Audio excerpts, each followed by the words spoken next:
ready? 1, 2. All right. Tonight we're gonna have some panelists who are gonna join us on stage. Some of you. All right, y'all got a couple weeks. Go and get your baby hair in, cause we are. Who's this on the screen? Oh. Coming out and supporting. Hello, Trinity. Because if you didn't, then you might be the reason it's not over. In my opinion, one of very, very, very many important elections. We have got to be engaged on every level, y'all. The president can only do so much. In truth that she learned, for the times that he cried, in bridges he burned, or the way that she died. It's time out to say it, though the story never ends. Let's celebrate, remember, and live in a life of praise. Remember love.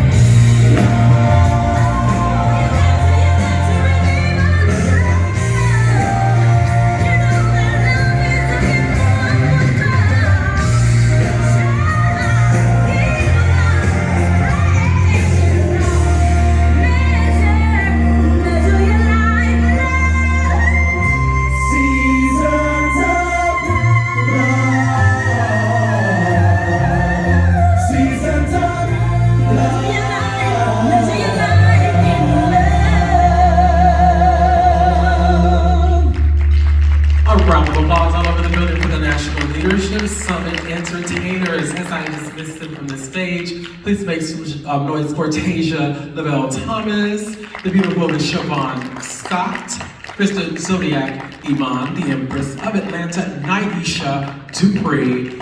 He is Marquis Iman Fronts. She is Raquel Lord, and she, Balenciaga, bye. And she is my co-MC. Is gonna be joining me, staying on stage with me, right? Y'all show some love for Tiffany Starr.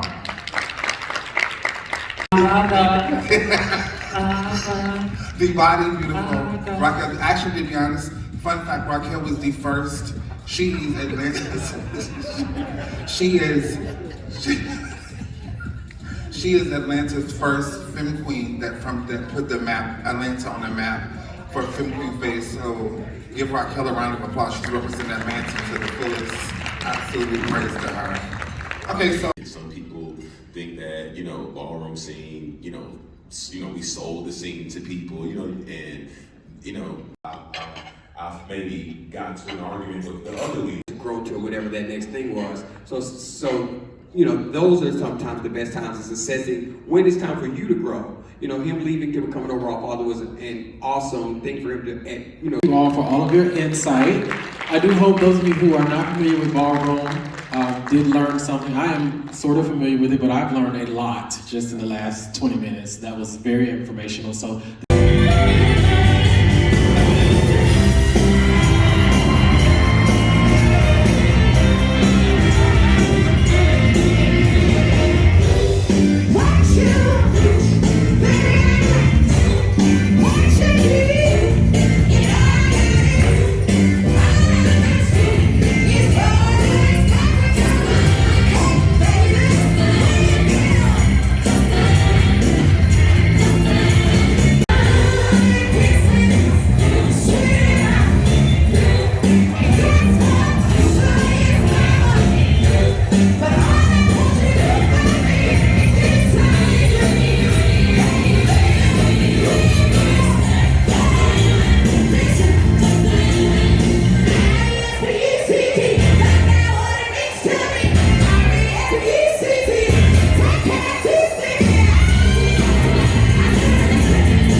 mother? Pageantry is a entertainment avenue that was started many, many moons ago before I even came out, but it was our only form of entertainment in the gay club where you had fun competition. That was the way that you actually increase your value in regards to booking, because you were able from pageantry. And also pageantry became an introduction to one's individuality, create what you will create that alter ego to be. It also provides balance for me in large form. A lot of times people say, well, you've invested this many years into pageantry, but you can't. My bathroom, and I just put it on my head, and I just kept looking at myself in the mirror, and I said, I'm Miss Homecoming Queen, I'm Miss Homecoming Queen, I want to be Miss Homecoming Queen. And then I saw pageant. You got to be well diverse in all the categories. And then I also, after I started winning, I realized that it is not just about being a beauty queen. You are representing that system. Living to be able to provide for myself. I was introduced to pageantry from my drag mother, Tandy Andrews, and yes, Tandy Andrews, and I was grateful because I was able to become nationally known, where pageantry was very lucrative back in the day. I don't know if it's still lucrative because I'm retired from it, but it was very lucrative where you could be able to travel across the country and be appreciated because the bars supported their entertainers. The bars invested in their entertainers. And so it was very financially rewarding, and the ladies could make a living off of it. It also kept me from having to do any other type of alternative living to make means to an end, which is prostitution or anything like that, because I never wanted to do that. So I decided to use pageantry as a stepping stone to be able to make a means to an end, and I think I was successful at it. Okay, I've heard two ladies off of Adair. At the time, my cousin Jody, he let me watch, I think it was some kind of pageant. It was in Atlanta, I do remember that. And I said to myself, oh, I can do that. That's easy. Like that, they're boring. You know, everybody had their little international male suits on. I was like, okay, you just walk up and down the runway, do a little talent. I know I'm talented, so. Because I originally thought it was just about dressing up and just going on stage with nice things on. But the more that I engaged in it and the more that I learned about it, it's almost a grooming process. It teaches you how to make sure that you're a standout when you go somewhere. So, saying all that to say, to this day, pageantry has taught me to make sure that I am a standout, whether I'm on stage or off stage. Your nails are cut, and you want to make sure your pants length is the perfect length. You want to make sure your jacket is tailored. You just want to make sure that you're perfect in every way that you can be perfect. So that's something that I took with me to every interview. I would have been selling, trying to do male lead, wasn't working. So I taught myself how to do makeup and to put a wig on it, and this male is very successful in pageantry. Thank you so much. So, Katrina, the next question is for you. Earlier, people have said it's very lucrative. Do you think in today's society currently, is it still lucrative? And how do someone that's new tap into the industry and make it lucrative for them? In my opinion, it's not lucrative. I spend a lot. I was taught that you have to operate in this space as a business, then you're not going to get the results that a successful business would have, which would mean it being lucrative. So there are people who can come into this industry and take those experiences they have through pageantry. That's funny. During a year, I spend almost $50,000 between putting on the pageant, flying them in and out, their booking fees. My people also get stipends every month. So no, because the night of the pageant, I might make 15, but throughout the course of the year, I spend almost $50,000. So no, there's no way I could ever recoup that. I do it because of the love of the art form. I've never competed in a pageant. And actually the first pageant I ever saw, my mother, which is sitting to my left, competed in. And I was like, oh my God, like this is like amazing. So, you know, I fell in love with it. So that's why I do it. I do it to support my mother and my grandmother and my nieces and my sisters and my brothers, you know, to give them, you know, a platform. I also, speaking as a promoter of a system, I would totally have to agree. We'll start learning from that on the panel. Pageantry in our community, or that we call a community, prides itself on building you to tear you down. Queen representative. I think one of the things, and I'm going to piggyback off what you said, DeAndre, Tiffany, the question that was asked earlier. If we start focusing on building, investing in others, my son has just transitioned into pageantry. And one of the greatest things is that I'm seeing a legacy from another platform that he's very successful in to be able, he has the same fire, he has the same passion and the same drive as he did for ballroom. That to me is rewarding. In that same regard, in pageantry, if we explain to the newcomers, you've conquered this, because back in the day when we had newcomer pageants in Texas, we did one and we went straight into the national. It wasn't no, I'm gonna be this newcomer, I'm gonna be this newcomer, I'm gonna be this newcomer, and you 5, 6 years old, well, wait a minute, baby, how many of those you gonna reign? You've already succeeded in that. And so the good thing to me about what we have to do now is, I think us as the seasoned vets in this industry, we as pageant owners and promoters have to put the limitations and have a coalition like we do in ballroom. We have a coalition where we sit down and we say, okay, if this is going to be an authentic ball that is going to be verified and it's going to count for the end of the year, then we're all going to have to be in agreement. The same as pageant promoters and pageant owners, they have to do the same thing as national newcomer systems. Okay, if one person wins, from that point, you don't accept another newcomer because they've already reigned as Miss Westland. Here we go. It's very much that. And so I think if we do that, I think we will be in a better position, because then what we'll start to do is we'll groom more leaders, more vets, and we'll have less puppets. Thank you. We have one question from the audience member. To do. But we all know that we've been in the gay community for years, and we know the trajectory, and we know how hard this life could be with HIV and AIDS, with addiction and mental illness and all that what we are talking about. So what advice can you give us to leaders who are working with the community to make sure that we are getting the folks what we need outside of ballroom and pageantry, because you all have been successful in that in our personal lives, that we can take it back to them?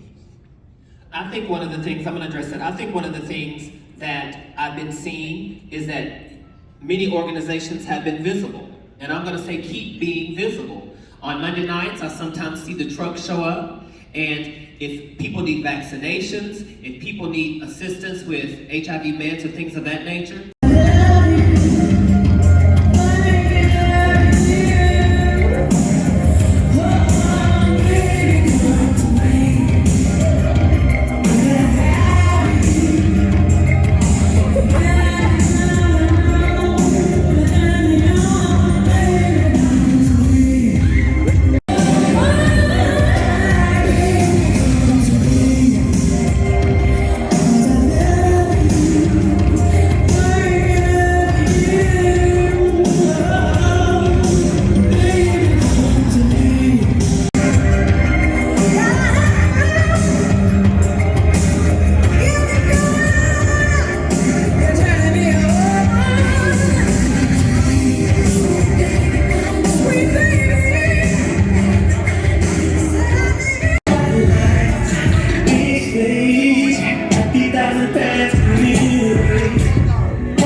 since we fell in love, girl, I think it's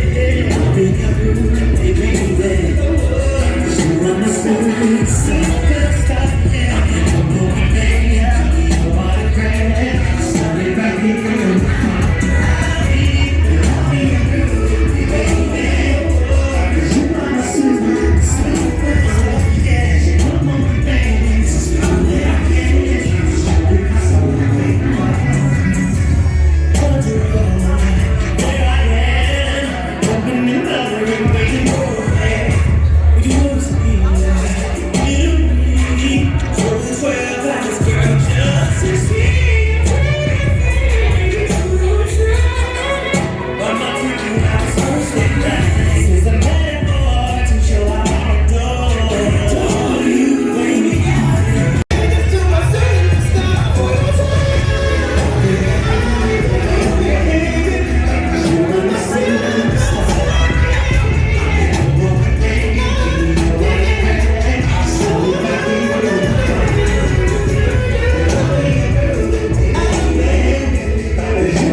Mr. Marquis.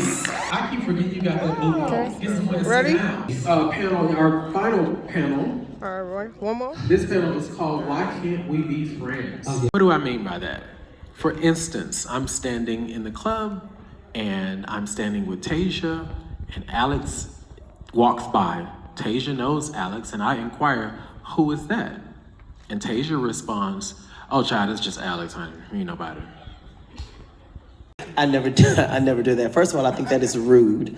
I always, if someone asks me who a person is, and if there's someone who has longevity in the business or someone who is, prominent in the art form, I always give them their flowers. I tell the people who they are, what they've done to the community, what they've done for the community, and let them know, what type of person this is. If it's a bad person, I'm gonna let them know that's somebody you don't want to be around because, But if it's someone who, that can help take them to the next level, if they are trying to get into the art form of female impersonation, if they're trying to be a male lead, I always let them know that who this person is, what they have done, what they can do for you to take you to the next. So thank you for putting some context into this, because you just told us your two options. You either tell them they're a bad person or you tell them who they are. And they done gave all my truth to that person and whoever else is in, earshot.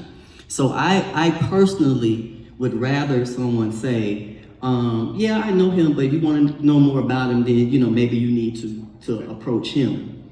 Because sometimes the information that's given is more information that we would normally give the first time we're meeting somebody. So, and then they always already have a preconceived notion of who they think I am. Emphasis on the visibility.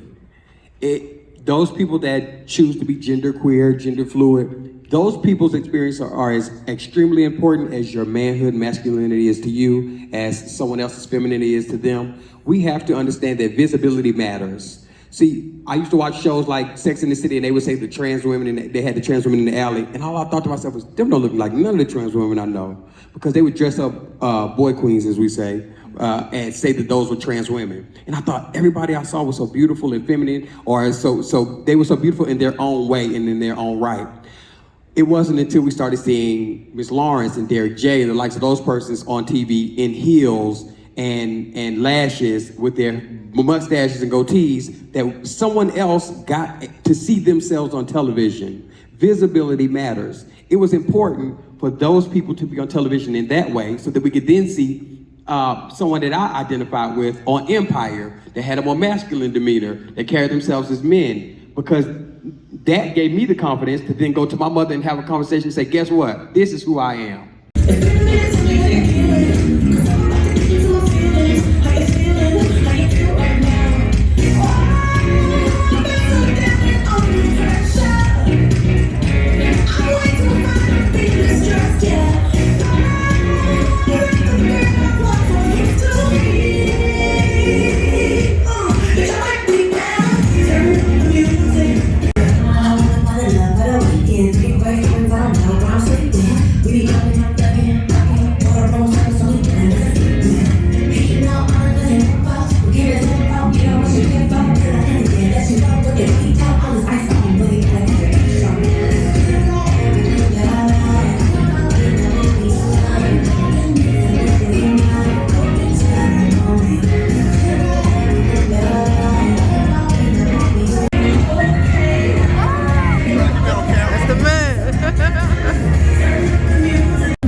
What's happening to me? In the dark, can you tell me what it means? I lay my head on my pillow, staring out the window.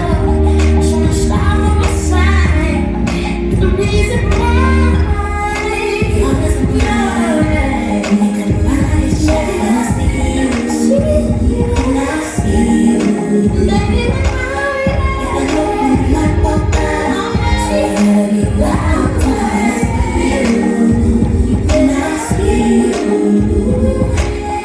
I scribble X's and O's in my notebook, checking how my hair and my nails look. I feel like something is wrong, making nervous when we cross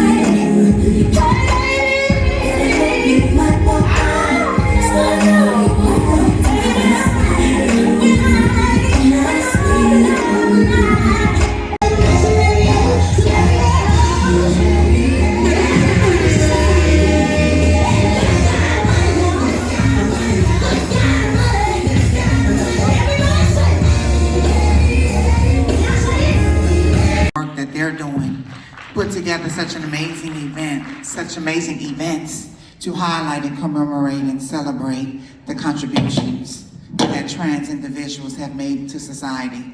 One of the individuals that I had the privilege of meeting throughout a leadership development cohort. And also she's my mentee. She was a part of the leadership development through Age United and the Transgender Strategy Center. She was one of my babies and my sister.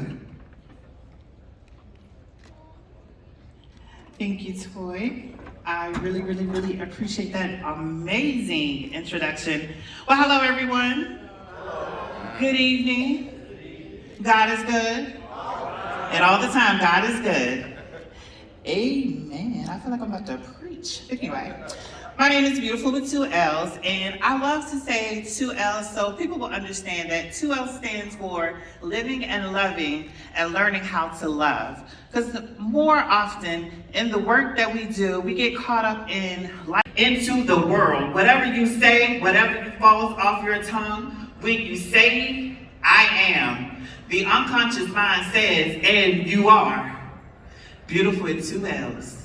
Fear, limited vision, keep people from success. Do you have the values and the character to make you the type of leader that you would follow? I'm gonna say that again. Do you have the values and character to make you the type of leader that you would follow?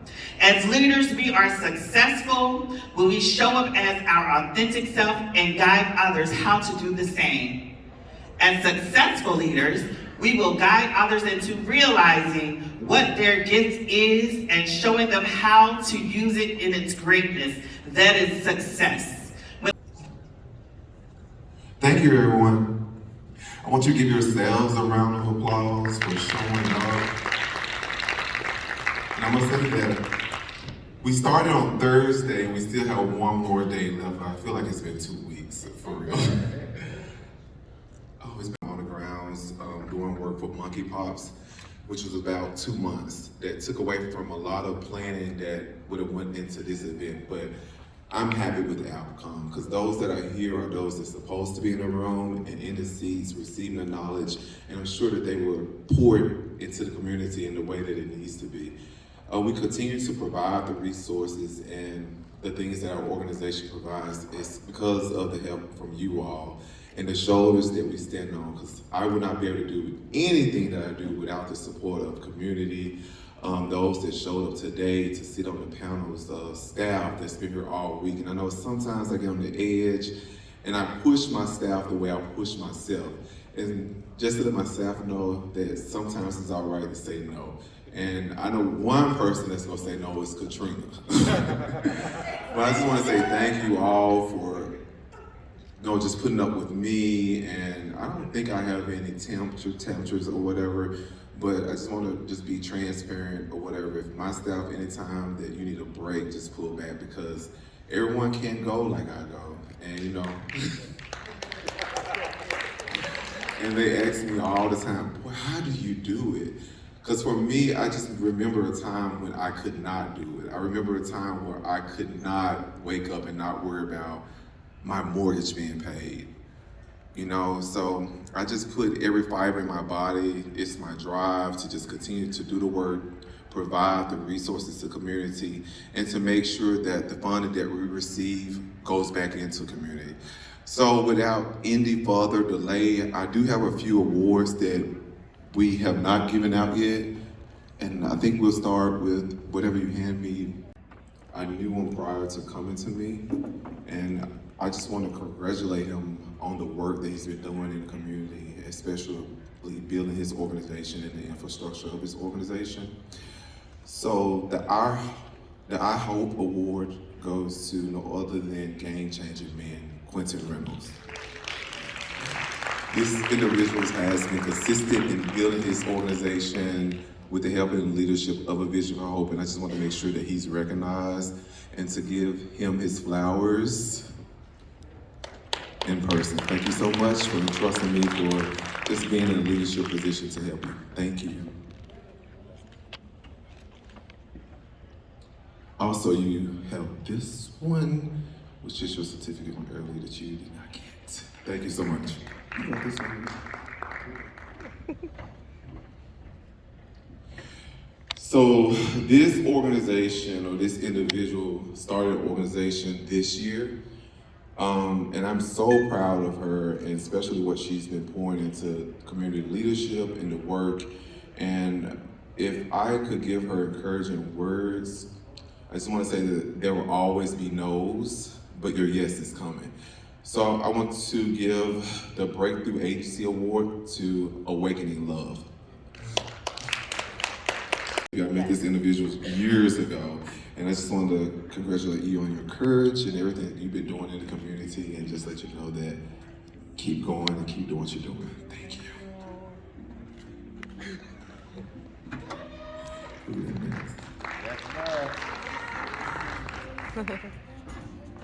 And if Davin would come to the front to receive this award for Regina Livingston. So Regina Livingston is receiving Agency of the Year.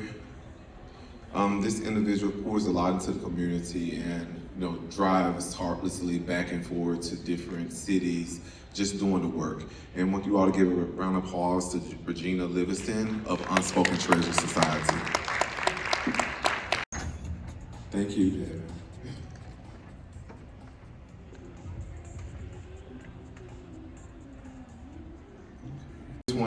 The 2022 N.A.L.S Overachiever Award goes to Southeastern Transgender Resource Center, Tarina McCray.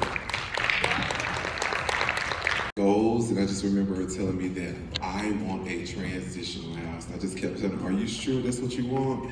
Are you sure you're ready for these headaches?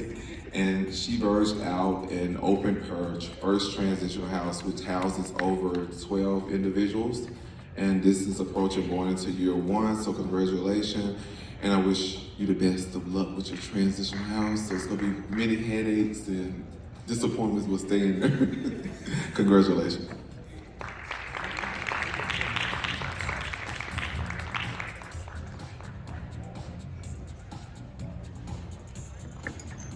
Support goes to no other than Trinity Royale.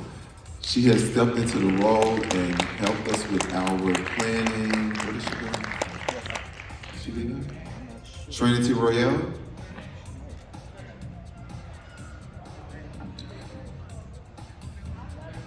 Courtney to bring up the Trans Hope pageant up to par to where it needs to be and being consistent and helping her. So I want to make sure that Trinity received the Lifetime of Support Award, Trinity Royale.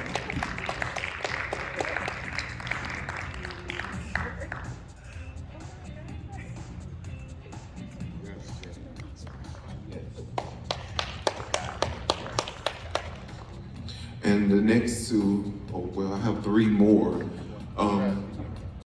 On 10 toes all the time, and to make sure that we're prevalent in the work that we're doing within our trans community. And I know that it's not an easy job, and to help pass the torch over to 3 individuals that oversee this program, I just want to say thank you so much for pouring into the program as I would have poured in it myself, because I know a lot of times I've been taken away from the work that you all do, and a lot of stuff that I'm not tangible or able to be there for. I just want to say that I'm so proud of the work that these 2 individuals have been doing.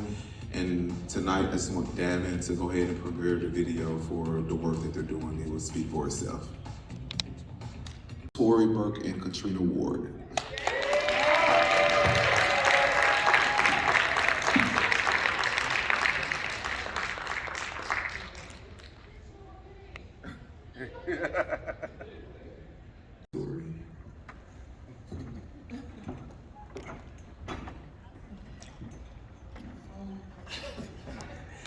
I'm lost. I didn't know we was getting this award. I just want to thank everybody in the community for their contribution that they make, because without our community partners, none of this would be possible for Vision to achieve such something of this magnitude. I want to take the opportunity and thank Jeffrey, our program director, for all the hard work that you do at Vision and everything you do to support us. Our deputy director, Keisha, for everything that you do. And most importantly, DEWAYNE Crowder, our executive director, for all that you pour into us. And my partner, Katrina, it worked. Girl, we go through the drama, but I love you. Wow. First, I'd like to thank God. And I want to thank actually my first best friend, which is DEWAYNE Crowder. You was the person that I looked up to, and when you told me you were starting a nonprofit, I was like, child, whatever. And I did not know all these years it was flourished to this beautiful magnitude thing that you put so much energy in. And you poured that energy into me, so I want to say thank you for giving me an opportunity to work with individuals that I come from all walks of life. So it taught me something about a girl from Memphis, Tennessee that can reach people from South Carolina, Florida, other parts of Tennessee, other parts of the region of the United States, and as well as my coworker Keisha, and also Courtney that gets on my nerves, but I won't change her. So thank you for giving us this opportunity, this platform to continue to grow. And thank everyone for trusting in me, instilling in me, and just loving on me as a person. I know I'm difficult at times, and I would not change that. And the chemistry that me and Tori have, it works. And I love her because she respects my opinion and she respects my thoughts. So thank you.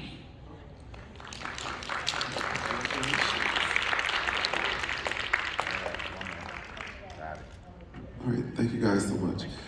So this includes night 2 of the 2022 National Ambassador Leadership Summit. We have one more night left, which is the T-Door Gala. And hopefully you guys register for your tickets. I want to thank all my staff that's here, Keisha, Deputy Director, Thalanda, Courtney, Harvey, and everyone for coming out. And we do have one final last award, which is the Ambassador of the Year. Ambassador of the Year goes to Love and Tana. Ambassador of the Year. Congratulations. And thank you all, everybody, on behalf of Gilead Science, Fulton County, which our project officer is here tonight. Would you come up for a minute? She don't like to be put on the spot, but she can come up and say a few words. On behalf of Fulton County.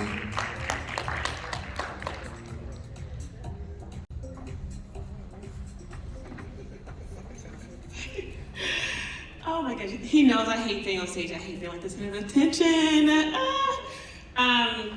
Any way I can support DEWAYNE and his organization, I'm always here. I'm always here for him. I love the work that he do. He's always poured into the community, and everything he does, does not want anything back. That's what I love about him. He's so generous, he's kind-hearted, and he's a friend for life. Outside of work, if I ever leave Fulton County, I will always support him. So that includes our evening. Thank you all. We do have some banners. I want to thank Shane from Truist for coming out, one of our partners. Ayana, who's doing registrations for open enrollment. She's still here. Thank you all. Have a nice night.